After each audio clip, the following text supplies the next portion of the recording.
Hey there, welcome to Tool Thinker. Today we're talking about the single most practical tool for anyone launching a new business, the Business Model Canvas. By the end of this video, you'll know exactly how to map out your startup idea step by step. And we'll show you how Airbnb used it to go from a living room side hustle to a global business. Let's get started. Every entrepreneur needs the right tools. Pull up a blank business model canvas, print one, use a digital version, whatever works. Grab sticky notes or colored index cards so you can move pieces around as your idea evolves. And if you've got co-founders or mentors, get them in the room too. Ask yourself, am I sketching out a brand new business or validating an early prototype? Decide what you want to learn today. Maybe it's, who will pay for my premium coffee subscription? And time box the session to about an hour. The business model canvas is divided into 9 segments total. And if used correctly, this 9-segment model can generate a hugely successful business to make millions or billions in revenue. The correct way to view the canvas is more like a playground that you can use to create, visualize, and validate your maturing business idea on paper before spending a dime on your startup, which means saving yourself time and money. The 9 segments of the model are value proposition, customer relationship, customer segments, channels, key partners, key activities, key resources, cost structure, and revenue stream. Okay, now let's jump into each of these one by one. Starting with the value proposition, first thing to do is to define your value proposition. This is defining the problem your business is solving. Your business should be solving a problem for someone, and if you are able to solve that problem effectively at a reasonable cost, then that person will be willing to pay you for solving the problem. For example, if your business idea is in the coffee business, then it could be something like fresh custom brew coffee delivered before your morning meeting.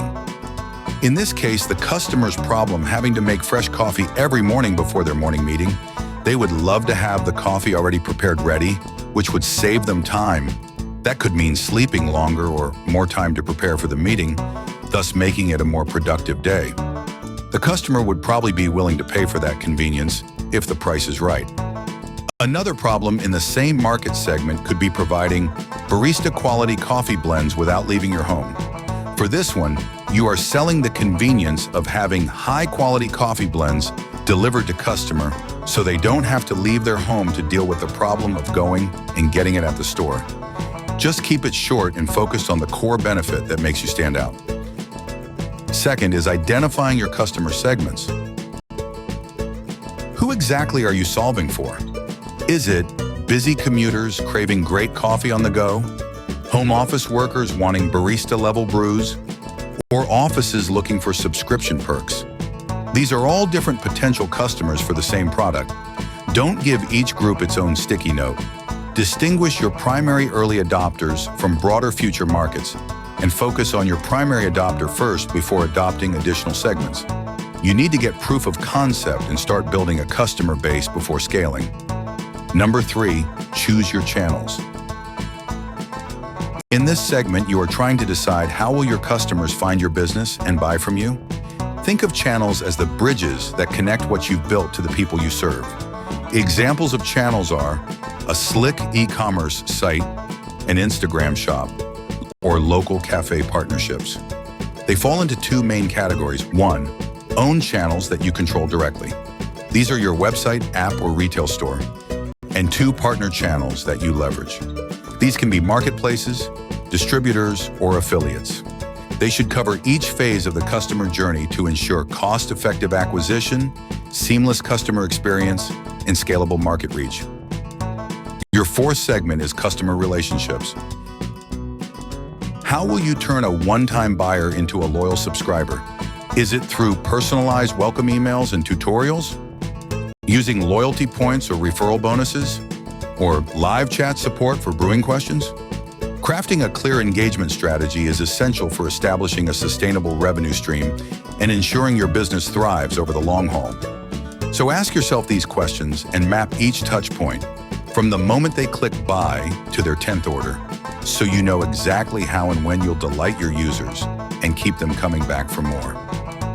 Okay, Now that we have established what value we are adding to the customer using the value proposition and clarified our customer segment, identified means of connecting using the right channels, and how to turn our customers into repeated buyers, let's now move to the left side of the canvas to build out the required business structure, functionalities, and resources needed to facilitate our customer needs on the right.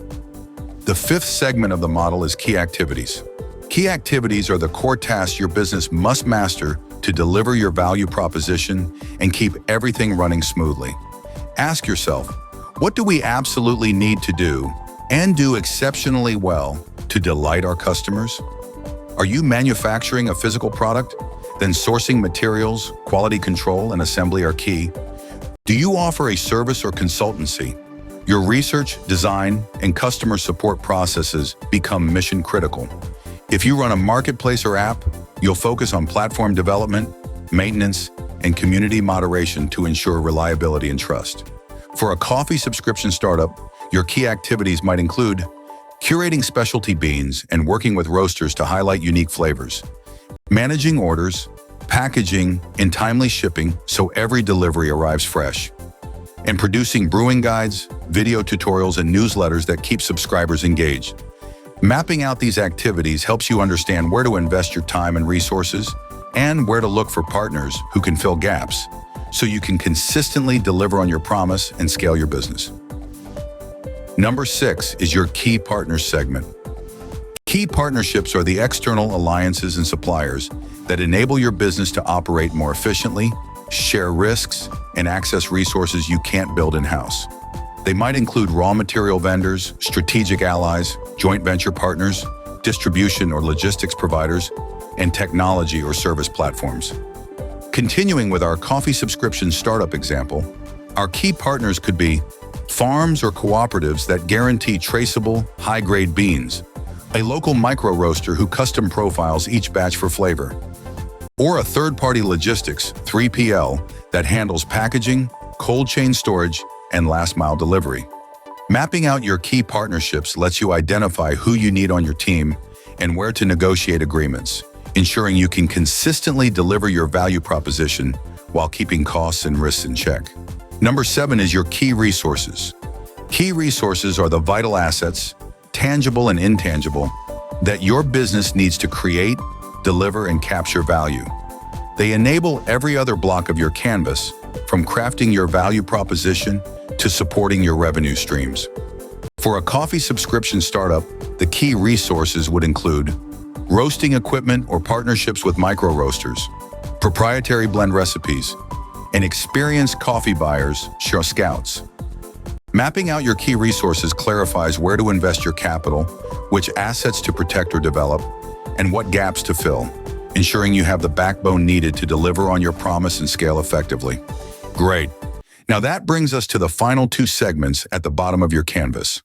On the bottom left is your cost structure, which pulls together everything you listed under key activities, key partners, and key resources. Basically, all the investments and expenses you need to run your model. Then, on the bottom right, you've got your revenue streams, which sum up how each of your customer segments pays you through the channels you chose and the relationships you build. By understanding how costs flow from your operations and how money flows back in from your customers, you close the loop on your business model. With that complete picture, you can spot opportunities to optimize spending, test new pricing ideas, or double down on your most profitable channels. And that's the business model canvas from top to bottom. Now, as promised, let's look at how Airbnb used it to go from a living room side hustle to a global business. Here is how Airbnb's founders used the business model canvas in 2008 while just starting out. Customer segments, convention attendees, budget travelers, hosts with spare space. Value proposition, authentic local stays at a fraction of hotel prices. Channels, website and mobile app. Word of mouth, social buzz. Relationships, community forums, reviews for trust, 24/7 support. Revenue streams, 3% host commission, 6 to 12% guest booking fee. Key resources, cutting-edge platform tech, growing brand recognition. Key activities, platform development, targeted marketing, safety vetting. Key partnerships: Stripe for payments, pro photographers, local tourism boards. Cost structure: server hosting, support staff, marketing campaigns. They tested their canvas by targeting a single big event, the 2008 Democratic Convention, and used those early bookings to validate demand before scaling worldwide. And the rest is history. Awesome, that's it. Today we covered how entrepreneurs everywhere can use the business model canvas to turn an idea into a repeatable, scalable business. If you're building your startup, grab the canvas, fill in each block, and start testing today. Smash that like button if you found this helpful, subscribe for more startup tools, and ring the bell so you don't miss our next deep dive. Also, visit toolthinker.com for more frameworks to accelerate your business.